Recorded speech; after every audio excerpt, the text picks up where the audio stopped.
Connais-tu l'incube? On le retrouve sous des noms différents un petit peu partout dans le monde, si bien qu'il en est même fait mention dans l'arabe littéraire. En grec, on l'appelle Ephialtes, ce qui signifie cauchemar. Tu te réveilles, tu es paralysé. Immobile, tu es incapable d'émettre autre chose que des sons inarticulés.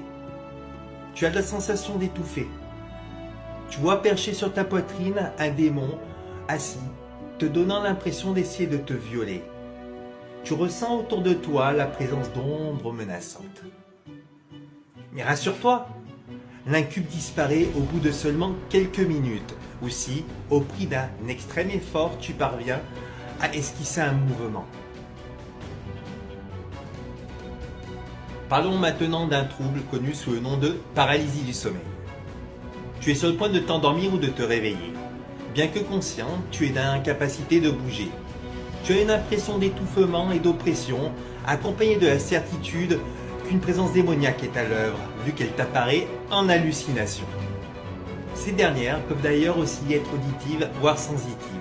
Tout ceci fait qu'un sentiment de mort imminente t'envahit.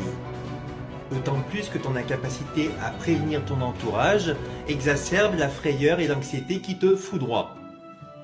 Mais rassure-toi, la paralysie du sommeil disparaît d'elle-même au bout de seulement quelques minutes. Aussi, au prix d'un extrême effort, tu parviens à esquisser un mouvement, ce qui te libère instantanément de son emprise. Ah, tout ceci ne te rappelle pas quelque chose? La paralysie du sommeil se produit lors du sommeil paradoxal. C'est la phase du sommeil durant laquelle tu fais les rêves dont tu te souviens.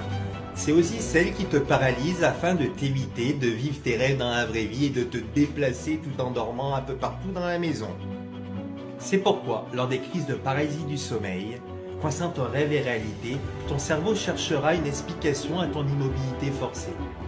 Et de là, le rêve deviendra cauchemar, car il fera apparaître en hallucination devant toi ce que ton cerveau estime être la cause de ton état d'atonie. Ainsi, tu verras la manifestation de tes pires craintes se matérialiser face à toi.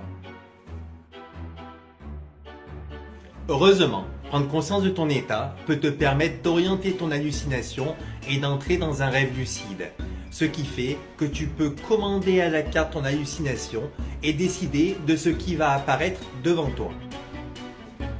Alors fais-toi plaisir. Si un jour tu es frappé de paralysie du sommeil, imagine des câlinours.